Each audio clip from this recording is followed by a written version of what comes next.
So I'm recording. Basically, today, the chapter 4, new literacies and English learners. It was, the two questions that I picked, I figured were kind of, easy to really discuss and get opinions on.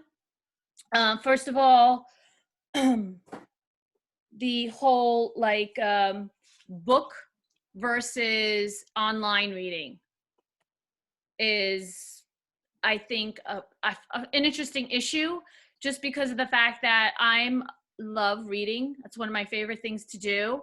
And I am torn between how convenient and the online is, like doing it on my Kindle and taking it anywhere I want and not even have to lug 5 books around, compared to loving the hardcover books.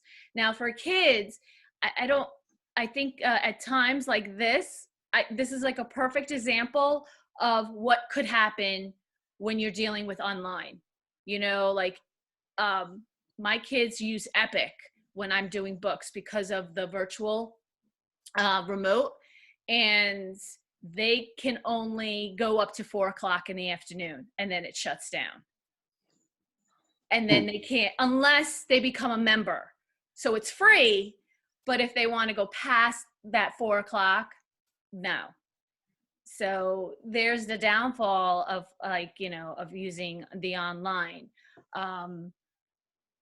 There's something about having the hardcover text for the kids, because they're it's so much easier for them, you following them to follow, compared to have them looking on a computer and, or a device to be able to kind of get that, I don't know, I feel to me, that closeness. Any opinions on that? Yeah, and I read this with a great deal of interest, and of course I couldn't take myself out of the picture because I do like the smell of a book, and like turning the pages, and it has weight, volume, and texture rather than just an electronic impulse. And I think I followed the instructions. I created a Venn diagram. You've got, you got the intersection, and then you have the similarities and the differences. And I guess I was thinking back to a video that I watched. I think that we all watched about maybe a month ago. And it's work. You're not just opening up your head and pouring stuff into your brain. You're actually considering it, and that's why I think I like the physical books. I do like to the convenience of being able to drag them around and tap into them whenever I want. But I can do that with a physical book as well. So I'm really torn, and I think kids are accustomed now to ebooks and so on, and I got to hand it to them. If they enjoy that, if they're reading at all, I'll take that as a plus. I actually have a couple different things on this topic that I think are pertinent to the conversation. However, I just want to make sure that we're actually recording. There it came up, because I didn't want to have a conversation that wasn't being recorded, and that would be really devastating to add insult to injury. Yeah.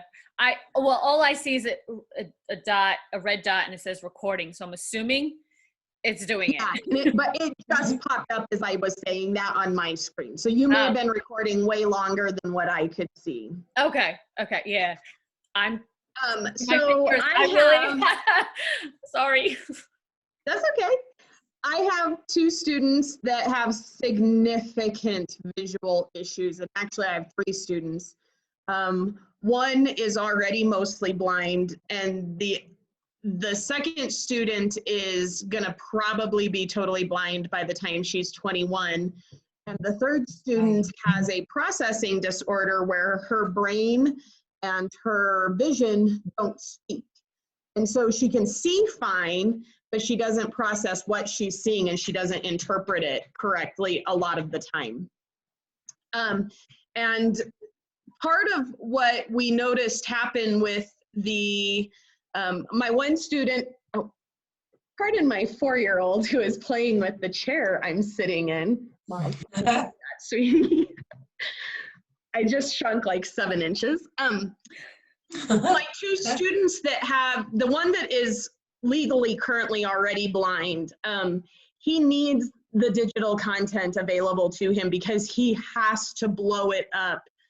In some cases, 100% the size of what it currently is. And without the digital options, that becomes really difficult and really time consuming to do when you're adapting a lesson for a class. My other student needs the ability to take pictures and take images of what she's seeing so that she can track them statically. And I think that that's a significant issue. However, my 3rd student that has the processing disorder desperately needs things on paper because she really needs to be able to draw images or pictures beside what she's reading to show content, because her mind sees much more clearly in pictures than it does in text. And so just having the dichotomy of those 3 students, and thank goodness they are not in the same class, because that would be a whole nother level of difficult to try to process through. They're in 3 different classes. But I see the advantage of both in how we teach and how we deliver content to our students. And granted, I'm talking about more of a special education delivery than a language delivery. And yet I think that overlap would still exist. You know, if you add images to words, if you have students create an image related to what they're thinking they understand or they comprehend, you can benefit from that greatly. The flip side of that is, and I am tech savvy. I do enjoy using technology a lot in my class, but I am starting to really find some of the pitfalls as we've gone later into this year with having technology be the only source of curriculum for my class. And that is, I can't ever have the kids unplug. I can't ever have them turn off. And today I finally had an 8th grade class that I'm like, if I see you on anything other than the textbook that we're working in, and it's a great interactive textbook, it's not dull and dry. They have a lot of opportunity to discuss and think and analyze images and all kinds of things like that. But they can't stop the temptation right now of getting onto a game or getting into a discussion through chat or whatever the feature is that they're using. We disabled chat at the school and they all figured out, well, if you share a Google Doc, you can still chat. And so we've got like literally those older kids. Google Doc chat. So for me, I am not liking that the option isn't there this year. For the standard book, your user manuals for your vehicles are still coming in book form. Like, you can find them online and maybe kids will use them online, but when you're sitting on the side of a road trying to figure out how to fix something that's not going right on your car or identify it so you can get help and you don't have service, you better know how to read a manual or a book or utilize those tools efficiently. And I think we're gonna see a big gap in that, in how students process what they've read. I think that even though my digital curriculum actually has the ability to annotate text, we can write notes, we can't draw pictures. And for so many years, so many schools don't allow you to annotate the text anyway when it's a hard copy book, because you have to use the book the next year for the next students. You don't get replaceable books every year because textbooks are absurdly expensive. So yeah, I think, like Kirk said, I'm really torn on this because there is some advantages, i.e. my kids with visual disabilities, maybe linguistically for English learners, the idea of you could actually be reading with a Spanish English dictionary or whatever English dictionary right next to you open. Like it could just be open in a tab next to you so you can easily transfer those words back and forth. But that's my 2 cents. Well, that was yeah. I didn't, I did your approach of like the whole like, your students who can't see and stuff. My mind wasn't in that direction. So yeah, that I can see the benefit of that. Kayla, do you want to throw something in? I don't want to take any, because who knows No, what's I gonna thought happen. I thought that was really interesting. I didn't even think about that because I haven't, in my experience, dealt with kids who are that severely impaired, that they would need it. I will say, for the littles, it's really nice that they can't take their hard copy home, but they can read the readers through the Google Classroom. And they pop on all the time and they just practice reading any of the stories. And I hear a lot, they're like, oh, I read this story last night. I know we're not there yet. So for the littles, it's really exciting that they can practice and have it all the time. And then the next day they come to school real confident and ready to go. I do think an actual book is very important. And I agree, like Kirk, we all love books, reading, the smell of it. However, in my own personal life, like I bought the book on the iPad instead of buying the hard copy for this class. So I do think it has different purposes depending upon who you are. But for the kids, I think they need experience in both. I mean, really, that's just the bottom line is they need to know how and when to use them both. In chapter 4, the one thing I really liked was talking about teaching how to use the technology, like the 1.0 versus the 2.0, like how to use the web versus how to use social media, because these kids, they see so much. Even my little kids, they're like, oh, I was on mom's Facebook, I was on mom's Instagram. And they really need to, it's a hard line. Like it's really hard to tell when is too far and too long and too much, because they all have such different lives. But for reading, I think either way is fine. I agree with you, Bonnie, that they could have a dictionary or the internet can pronounce it for them, which is really nice, versus them just being at home reading it incorrectly again and again without anyone to help them.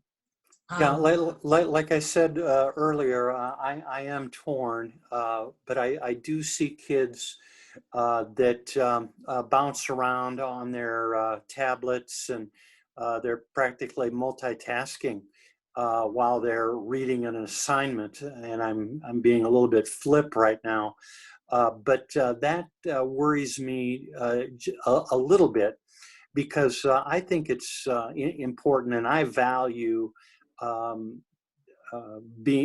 having the students be able to have that silent, sustained reading for 15, 20, 30 minutes or whatever it may be.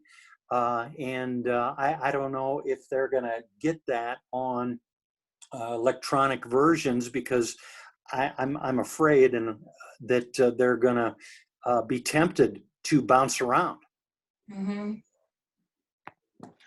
It is interesting that it at this point, there shouldn't really be why not use both? Why one or the other? That's, it always seems like we have to pick, and it's like, from just what we're saying, really we don't, because there is use for both of them, and it's just how, like, in the content that we're presenting, maybe we need that textbook, the interactive, and then maybe, and then on the flip side, oh well, maybe then we'll switch, so I think it's still, both are still, books are value. I think they still are needed, but online it can be handy and it can be useful, and and if it's used right and correctly, it can be, but again, like, not a lot of kids have the advantage of having, when they go home and being able to use it. I mean, all my kids, they're getting their computer from the school, you know, and because of this. But if it was normal, they wouldn't have a computer at home, you know what I mean? So they wouldn't be able to go to Epic or anything like that, you know, the sites that we ask them to go to or they're allowed to go to. So that's also something to consider as well, because they did mention that how like how they might put into the curriculum of using, like taking technology and making standards and but not so much on the content that we're teaching, but on technology. You know, they're still trying to, you know, the higher up, the administrations are not like there yet, you know, where everybody else is, you know, we could use this technology and put standards to it. So I thought that was kind of interesting that that's still kind of like not really there yet for everybody, you know. But it is interesting that I think that with the higher ups, they're never in the trenches. So they don't know the value of what we're doing, how we're using it, you know. I don't know, they see something that we don't, and vice versa when it comes to a lot of different things that goes on in the school system. I will fully admit, though, I've never been more frustrated with technology than I have been this year, for sure. And I've never been that frustrated with a textbook. So I do have that little piece to add into that. Is I saw the cartoon in the chapter where they said, this is a story about Rip Van Winkle, the man who called tech support and was put on hold for 100 years. That was funny. Begin to tell you how many times I have felt that. Even today, though, like, I use a curriculum called Savvis, and they're one of the largest curriculum producers in the nation, and they didn't get their update done on time to meet class needs at 8 o'clock this morning. So we literally couldn't log on to our textbook, and we don't have our e-text, and we don't have physical textbooks. So I walked in this morning and was completely set back 40 minutes in my class while I'm trying to figure out, is this a school issue or is this a Savvis issue? Is this a connection in this room or a connection building wide? And they don't email out, hey guys, we're struggling with this. We're really sorry for any inconvenience. They wait till you can log in, and then there's a notification. Here's what happened this morning to you. I've never had to deal with that with a textbook. And so I think I'm a little bitter today, might be my way of putting it. Is there is a reliance available when you're using a hard copy book. I can mark it. I can impose a sticky note that says, remember to ask your teacher about this phrase, or I can mark it and say, remember to ask the students about this thought and how they interpret it. Whereas in an e-text, that is really difficult to do. And so I think that the more tactile interactions that a hard copy book gives you really do get lost in the digital formats. I had some highlighter. I had on my Venn diagram, I had highlighter and sticky notes on my physical books for the reasons that you cite. Absolutely. Same thing.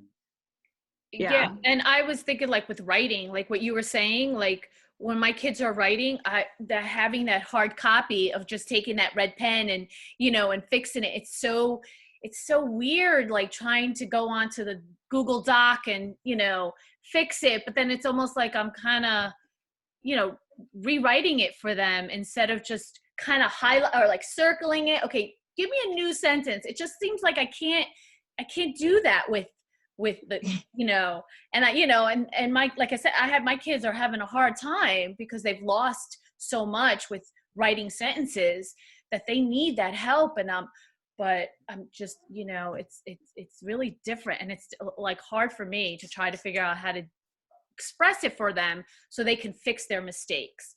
And it just seems like I just kind of like, I don't know how to tell you to do this without, you know, where when it's hard copy, you just kind of, and you could sit with them and kind of thing. I'm really excited because actually next week we get we'll have 16 kids in our classroom and we have 17 kids.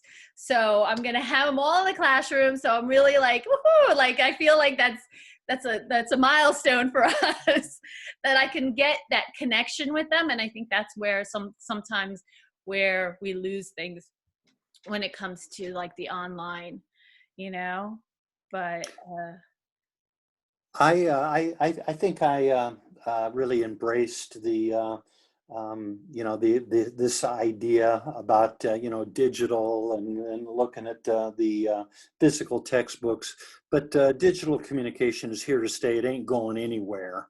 So it's just going to be a constant adjustment, and I don't think the physical books are. At least those that we so heavily rely on are going anywhere either.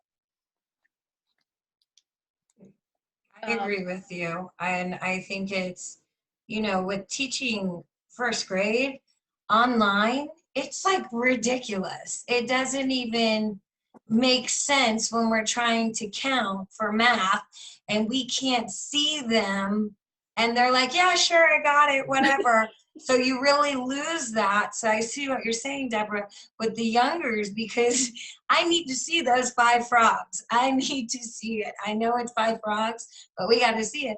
And with the big kids, I agree too. It's got to be hard for them to focus, knowing that with their background knowledge and everything that they can do on the computer, that they can just go off onto whatever. I found it really interesting, Deborah, that your program closes you said at the end of the day. 4 o'clock. I wish ours closed, because I have kids who wake up in the middle of the night, midnight, and their Chromebook is in their backpack, and they pop on and they write hi. And I wish it closed, because we get that a lot, like late night comments. That's crazy. Really, with your little ones? Oh, yeah. And they come in the next morning. They're like, hi, Mrs. Cohen, did you see I wrote to you? And I look at them. I say, what are you doing? Why aren't you asleep? Oh, well, I just decided to pop on. Like it's so casual. Oh, I wanted to hear a story. And I'm like, oh, no, we need this to cap. So I do like that. But it should be, you said like 4 o'clock, right? Well, not their device. It's their books for readers. So like when I assign a book to them, since we can't give them a hard copy of them, we give it through Epic, which is then that closes at 4. So they can't do any certain things like that. So as far as getting online, that's why it surprises me, because none of my kids really do that. They just, at night, in the middle of the night. Like I haven't had experience of that, but I mean, they still like knowing that we can see what they do, and we can actually see the list, like, cause it shows on the computer all the sites they went on. And even when you tell them all these different things, like, I know what you're doing. Like, I see what you're doing. They still do it. It's amazing. They still try to get onto sites that they're not allowed to get. I mean, we can close it and we can, ban them from it if we see like certain sites that they can get on. But yeah, it's crazy that they don't get it. They don't get it. Like, we know what's going on. It's not like you're trying to, Yeah. Didn't they have to have a meeting in middle school, Bonnie? Like about when they first went out, they had like a big meeting with middle school, like along the same lines. Yeah, middle schoolers are savvy little sons of guns. They just, it's funny because they still think you're kind of cool and want to impress you a little bit, but they don't want you to know they like you. And so, one of the big ones was we had an entire class using a Google Doc. So that was actually a real scenario I was telling you about. And they thought they were just getting away with it. And so when they got word that the teachers actually were aware of it, they deleted it. And their feeling was, well, it was deleted, there's no proof now. And I think part of technology use in the classroom has to be not just the imparting of the education of digital is forever. You don't ever totally delete anything you put out there, but that it's not just telling them that, it's getting them to believe that. Because I see it a lot at the middle school level where they turn mean on somebody or even cyberbullying. And unfortunately, we could go into like sexting and stuff like that too, but not nearly as much in our community for that one, but definitely the cyberbullying and just like mean girl behavior, mean boy behavior. They are sure they're going to get away with it. Well, they'll just delete it, or I'll just delete it. If I delete it, then there's no proof that it happened. And I think that that education about technology specifically is maybe an area that we're really lacking in, as far as, yeah, you can use a digital book. Yeah, you can turn in your assignment through Google Classroom or whatever. But what else happens with technology? What else can be pitfalls and things that will follow you because of something you did in elementary or middle school, literally for the rest of your life? You will never get away from it. And for me, that is really high stakes for our kids. Mm-hmm. That's scary if you think about it. Yeah. That something like that can, yeah. So, the agreement is that technology is both good and bad, and books, they're just good. You can highlight, you can stick it out. The only downfall with some of the books is the expense. Oh, the amount of money. I was like, for textbooks, like you mentioned, it's wrong. You know what I mean? You're like a young college student, and you're trying to, and then they just, what, for a book that that in 2 years they'll like like change it up again, and it's like that. Like, there's the downfall of that one. For sure. Which is interesting, because then in that sense, you talk about the socioeconomic prohibitiveness of both methods of trying to impart knowledge. Is how many books do we expect kids to buy in a school year, or families to buy in a school year, versus can our kids afford a Chromebook for a school year? And our school has chosen to provide the Chromebooks. So we covered that, and then families that did not have internet, we also provided for that through a number of grants and things and programs we got involved with. So we've really tried to take that prohibitiveness off the table for our socioeconomically disadvantaged families. And yet the reality is if you bring back a broken Chromebook, you're going to get charged for it. So, there's that pride of ownership of look what I bought, and therefore I need to take care of, versus look what the school gave me, it's no big deal, they'll replace it. And I was just thinking through, like, what if we could give our kids the textbook? But do you not create then that same environment of, the school just gave it to me, I don't have to take pride of ownership in it, which is why I always loved covering my books. You don't cover Chromebooks the same way. I loved covering my books because then it was my cover. The paper bag. And created it, and I took really good care of those covers. You grocery bag them. Totally. We need to do all your artwork and everything. Yes, exactly. Do we have to discuss 2 questions or just one? I just picked 2 because I didn't want to be, if it didn't really go well, we always had a backup kind of thing.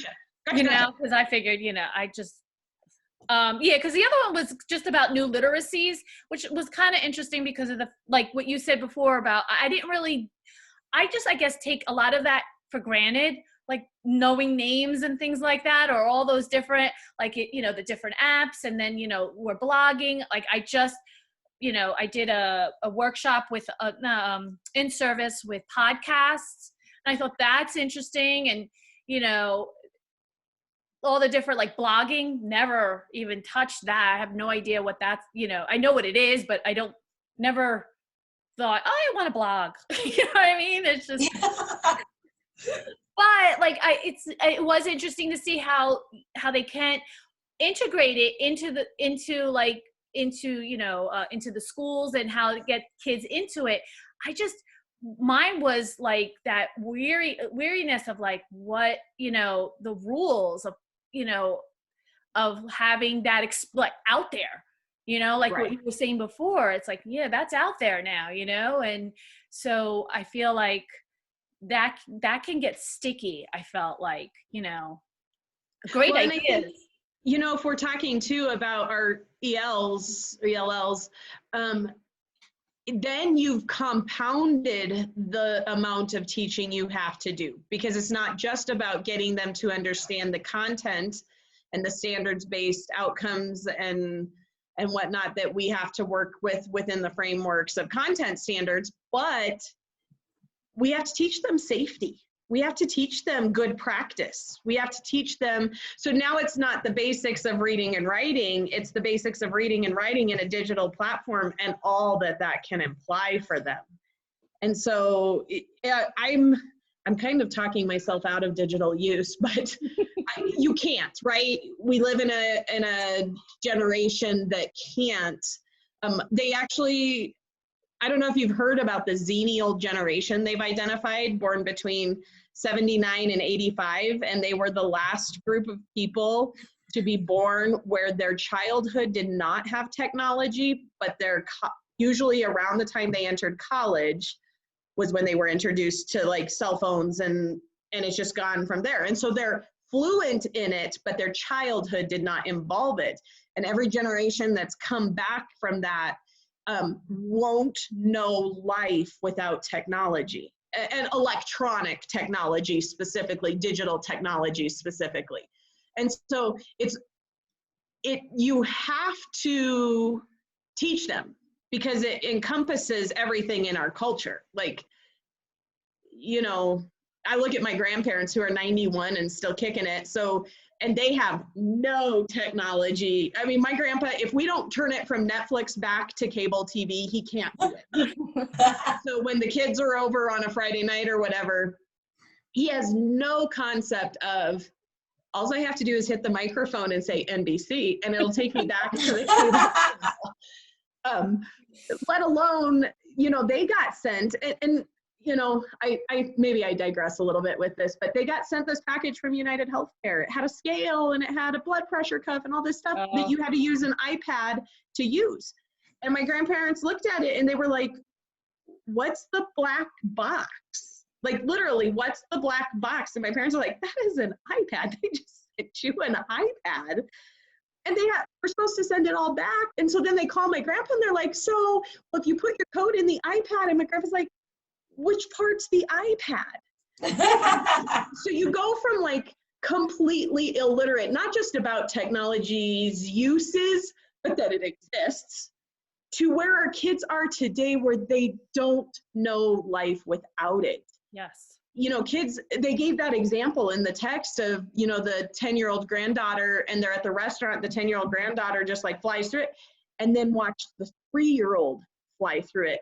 And my 4-year-old has shown my grandpa how to do things on his phone. She won't know life without it. So we have to teach that literacy to them. Yes.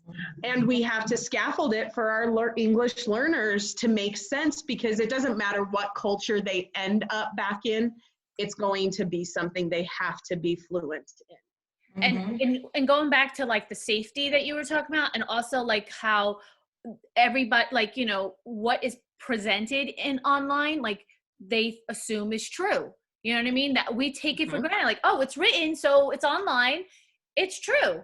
You know, because they did the example I looked up. It was some like tree octopus. They did like a survey kind of research thing. And all these high thinker kids, they said, oh, you know, and they believed this tree octopus existed. And because the internet said it, they did their research. And it was like, no, they don't exist. It doesn't exist. Yeah.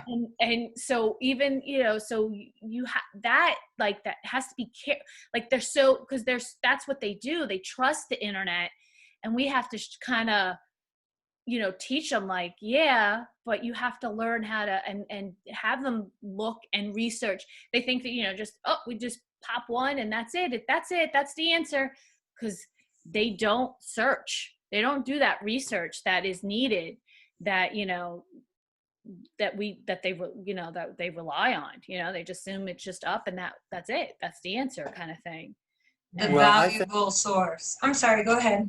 yeah, I think I think it's understood that we have a responsibility to teach the safe operation of digital technology, and responsibly and ethically, and of course to have our students be skeptical consumers, because just because it's in print doesn't mean that it should be in print.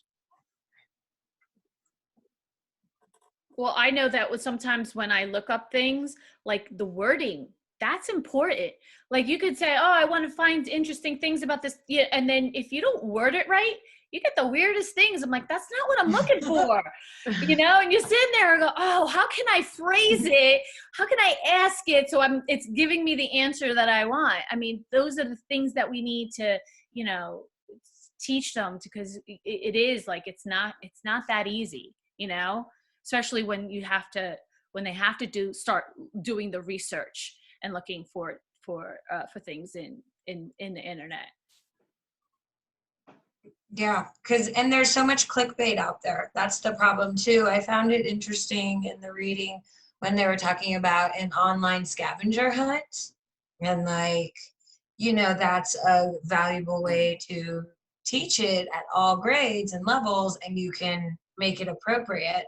But I mean, I agree with you. It's all about word choice, and you can type in anything and then get something. And then we've all been there. You end up in an internet hole. All of a sudden it's an hour later. And you're like, what happened? Yes, that is so true. That is so true. But, I mean, like as we said, though, it's not going to go away. It will be a shame to see, how dwindling, hard copies are. But I think, there's still value in both of them. Mm-hmm. Mm-hmm. So, but it needs to be a productive value versus just like it's so casual. It's on the phone, it's on the iPad, it's on the Chromebook. It needs to have productive value for them to really use it properly, I think. Oh yeah, definitely. And what I also find interesting is, like, some of the kids, it's like, I'm halftime, I'm like, okay, so I'm on Google Doc, I'm not sure what this one is, and I'm playing around, like, as we're sharing things, and some of them still don't, like, I it's like what you said, I'm thinking, like, don't you know, like, I feel like they should know more than me, and sometimes that's not happening, and is it because they're just not using it the way I want them to use it, or or they playing me, like, oh yeah, I know really how to use it, but I'm acting like I don't, especially with certain things that we do with them, like, because of, like, we have this one site with Alex, it's just math, and I'm still, like, what I see and what they see are two different things. So when I'm trying to direct them, it's like, you do have this, and it's very difficult sometimes, why what a teacher sees and what they see are, like, two different, and you're like, I need to help him, but I don't know what he sees or what I'm seeing, or and then you would think they would play around and figure it out. I don't know why they're not. Again, are they playing me? I don't know, but I find that interesting, like, some of them, like, they didn't know how to do certain things, and I'm like, if I know that, I'm thinking, don't you're younger, you're exposed to that all the time. But I don't know.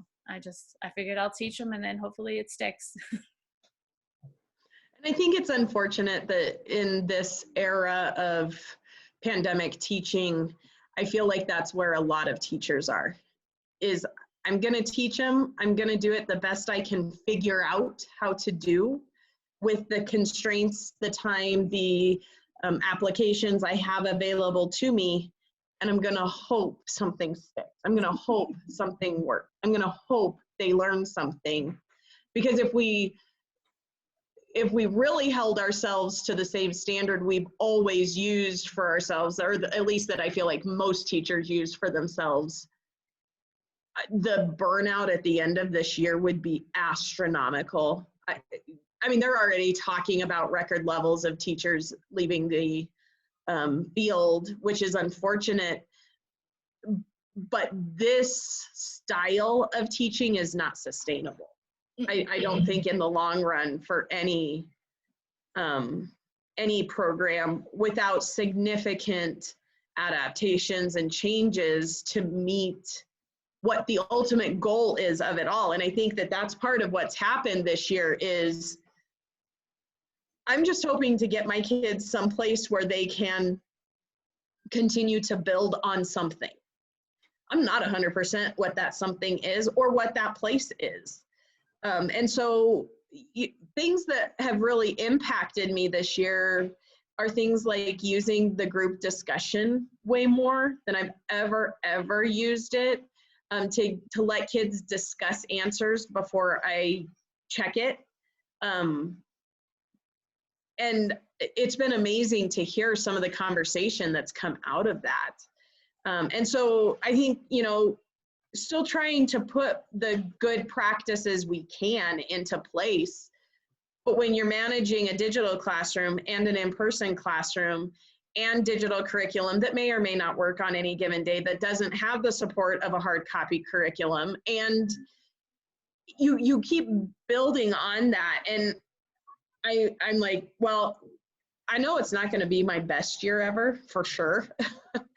I'm just hoping it's an adequate year that doesn't set too many people too far behind, whether it's an English language learner, which I've seen some great growth in some of those students, just in their ability to speak, because they have to do it through video, a video connection. Or on the flip side of that, I've seen some very detrimental things for my special education students.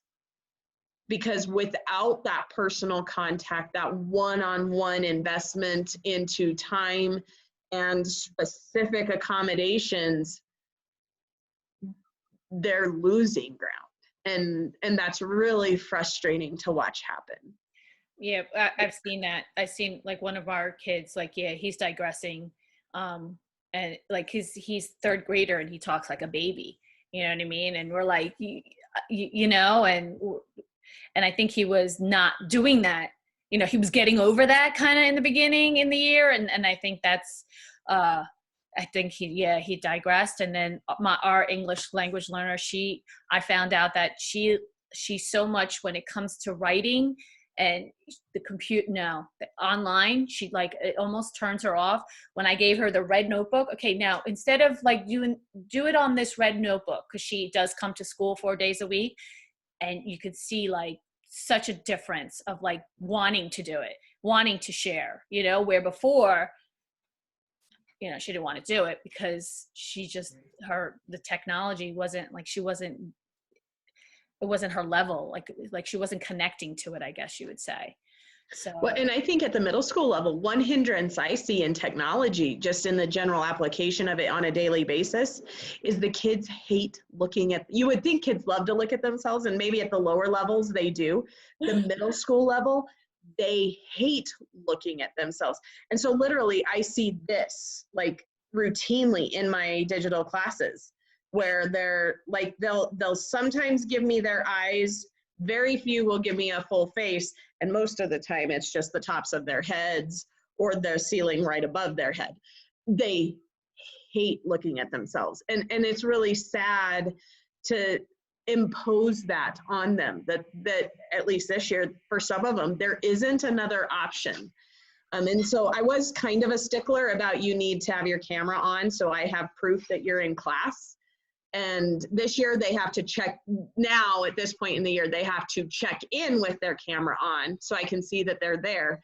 And then as long as they stay connected through the chat feed, I'll give them credit for being in class, because I don't want to throw in another completely non-content, non-language related issue into their, like, let's throw another wrench into an already blazing inferno of a year, or, you know, throw another tree log or whatever you want to use. That was really bad mixed metaphors there, but I'm We got tired. It's been a Yeah, long day. no, totally knew where you were going with that. No, yeah, that Well, I appreciate, Bonnie, you relating that. I hadn't thought of that in that way, and I hadn't heard anybody express themselves in that way, but that's very interesting. And yeah, it's just one more thing that may impede a kid from doing well in school. Mm-hmm.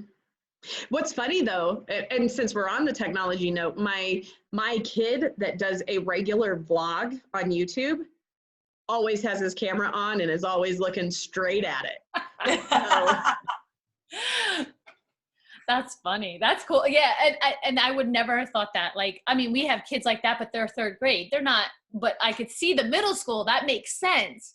But my kids we don't see their face. I think it's just they're like they don't want to be involved. They don't want to participate and stuff. So I mean, we know because we could see their work. They're not doing the work.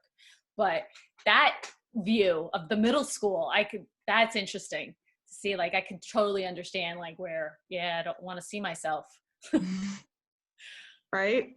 Yeah. And you know, some of them, like, you know, you don't, do you get dressed? Do you put your pajamas on or leave the pajamas on, or you know, do you just wear whatever? So did you take a shower that day? You know? That's an issue we have with the little ones. Like, they love to get on, but you know, when you're little, like, kids are just naked all the time.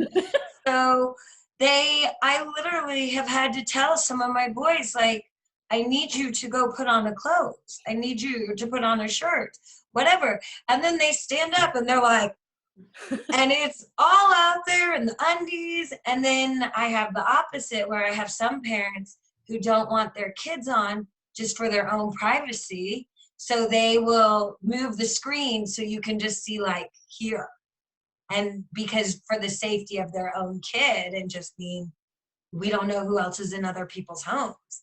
But for the most part, they love it. Oh. They let it all out. Oh yeah. Yeah. That's Well, I have to run. It's 6:10. My dog has a 6:30 follow-up real quickly. But this was good. Thank you so much for meeting. I'm so glad at least we did it. I'm just, yeah. It's been a rough couple of hours, right? But I'm glad that at least some of us got together and we got to do this, and I didn't have to wait for another day. So, you know, Right. Yeah. all good. And everybody had some great ideas, good suggestions. The discussion was interesting. Thank you. Mm-hmm. Yeah, It definitely. kind of took its own course, but Yes. you know.